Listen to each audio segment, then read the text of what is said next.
We already looked at this equation. It was actually the first one we did. We did it by getting both sides of the equation to a common base. But now let's just imagine that we can't do that.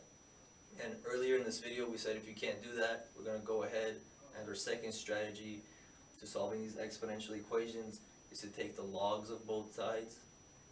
So that's what I'm going to do here. So let's just imagine we can't get a common base. And I'm going to do it with a log of base 10. You could do it another way if you want, but that's just the most popular, I guess. So I'm going to stick to that. So log base 10, I'm going to log this 2 to the x. Now I'm going to log base 10 this 8. So I did the same thing to both sides of the equation, so it's okay, that's a legal move. Whatever you do to one side, you do the other, you're balancing it out, it's okay. So now if you know from your log properties, this exponent here, I could bring back and multiply it. So if you don't remember your log properties, you can check that video out. So then you get x times log base 10 of 2 is equal to log base 10 of 8. And at this point you want to go ahead and get the logs on one side to isolate this variable and solve for it. So we're going to go ahead and divide this log base 10 on both sides.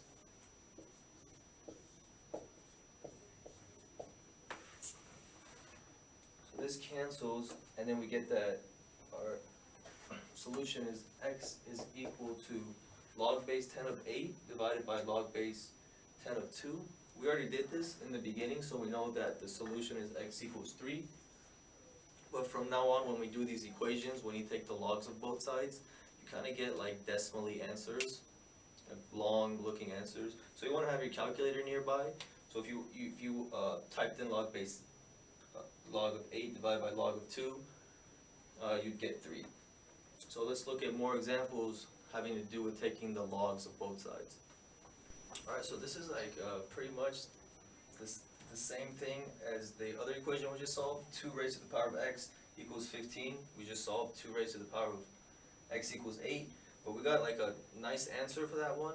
We got x equals 3. You could get the long ones with the decimals. So the directions here are to solve this by taking the logs of both sides. Well, we're actually forced to because you can't write 15 to have a base of 2, you know what I mean? So we're forced to do logs right now, to take the logs of both sides, and we're asked to give our answers up to 2 decimal places, okay?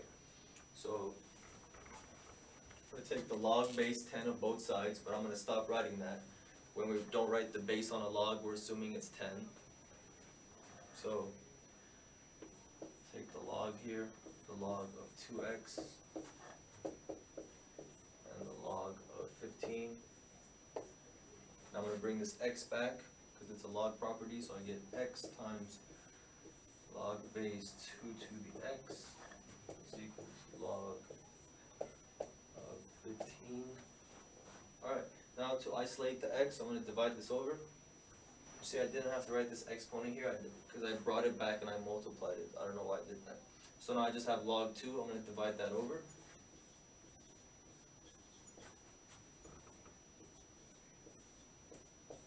Log 2, so these cancel.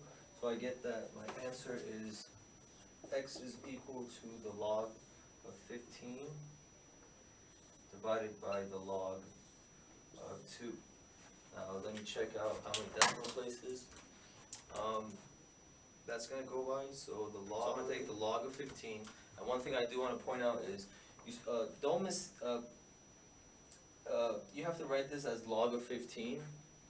That's one thing, and then you're going to divide that by log of 2. Don't think that this is the same thing as log of 15 divided by 2. That's a common mistake I see a lot.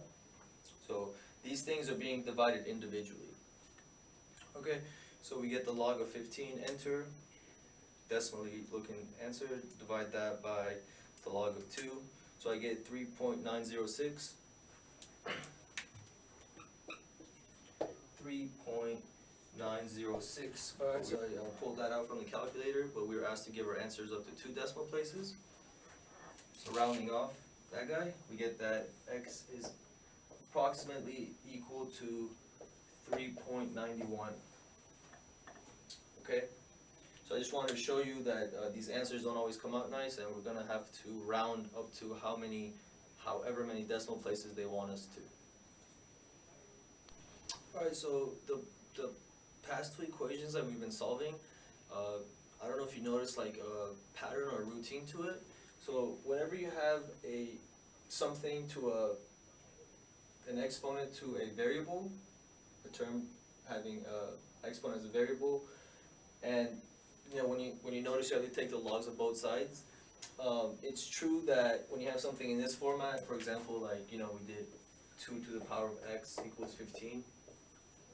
So the a is acting like the 2 here, and the b is acting like the 15. When we try to solve for the variable x, this is all true. So I don't know if you noticed, but it's always the log of this one divided by the log of that one. So we could jump to this conclusion for a shortcut because it's true. And then also, you could also rewrite it like this. They might write it like that in some books, where a becomes your base now, and the b becomes part of the log. So just wanted to point that out. If you did notice a pattern or a routine, it actually does follow that. So, alright, so we're going to go ahead and do this one by taking the logs of both sides.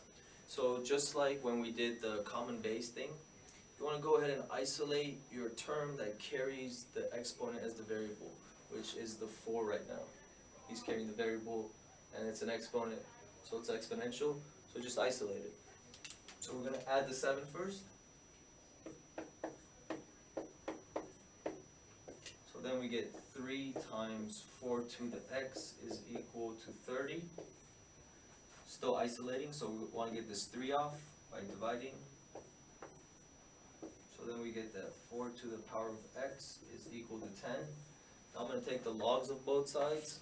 We looked at that property, so I know that this is just going to be x is equal to the log of 10 divided by the log of 4.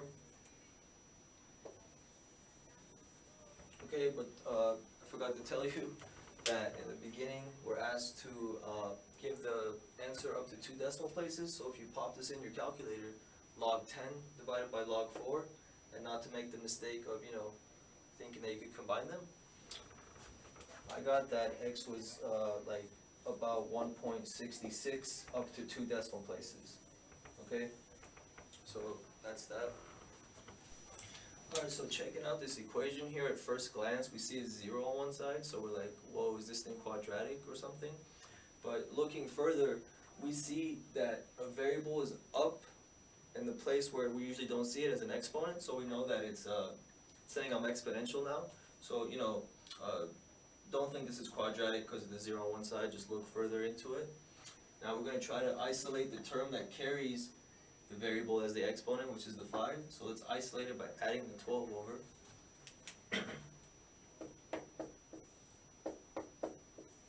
So this will cancel, and then we'll get 5 to the power of 3x minus 1 is equal to 12. So now we want to take the logs of both sides. We've done this, and we know it's just going to be log of 12 divided by log of 5, right? And then we're going to just bring this exponent part down. So it's going to be 3x minus 1. I should probably show this.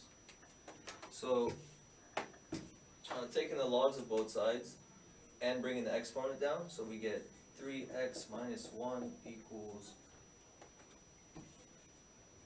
times the log of 5 equals the log of 12. Again, I'm using a log base of 10, I'm just not writing it. So then you want to get all the logs on one side, right? So I'm going to divide the log of 5 right now.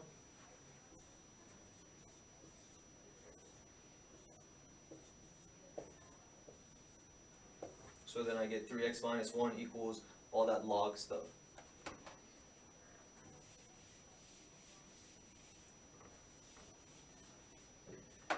So we got that 3x minus 1 was equal to the log of 12 divided by the log of 5. And these are inside the log if I don't write it sometimes. Alright, so our goal is to isolate the variable all the time in an equation. So isolating the x now, we're going to add the 1. Don't type this into the calculator yet because it's going to be like all these decimals, and then if you round off, you're gonna miss some of those digits or whatever. So just don't input this into the calculator yet. So we're gonna add the 1 over on both sides. So we get that equation, we get that.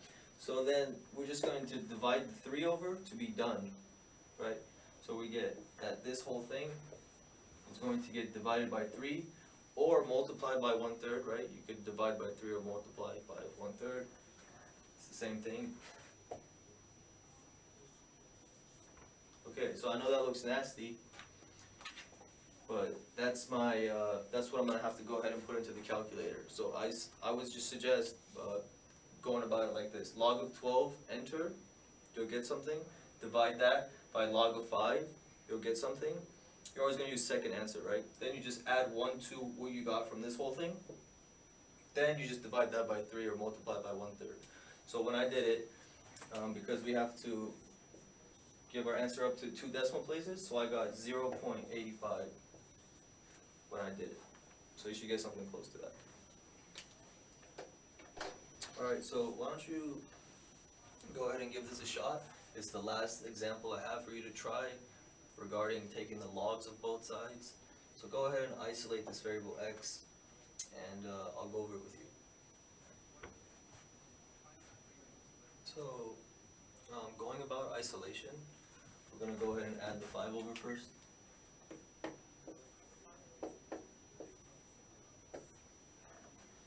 We get 2 times 3 to the power of x plus 1 is equal to 18. Then we're going to, isolate the term that carries the variable as the exponent. That's what we're doing right now, right? So why did I write 18? Because that would be 16. Okay. Isolating the term still, so we're going to divide the 2. So then you get 3 to the power of x plus 1 is equal to 8.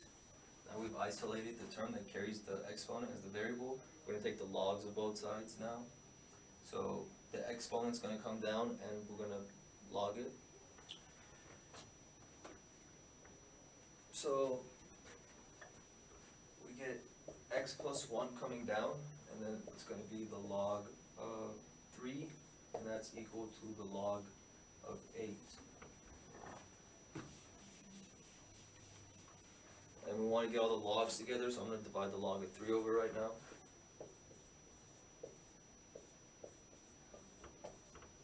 So this goes away, we get that x plus 1 is equal to the log of 3 down here and 8 up there. Okay? Now to isolate, we just subtract 1, right? So we get that x is equal to the log of 8 divided by the log of 3, and we just subtract 1 from that. So now's the point where we plug that into the calculator. Log 8 individually, that whole thing divided by log 3, subtract 1 from it. So up to 2 decimal places, I got 0.89. Okay, so that was it for exponential equations. And hope to see you next time.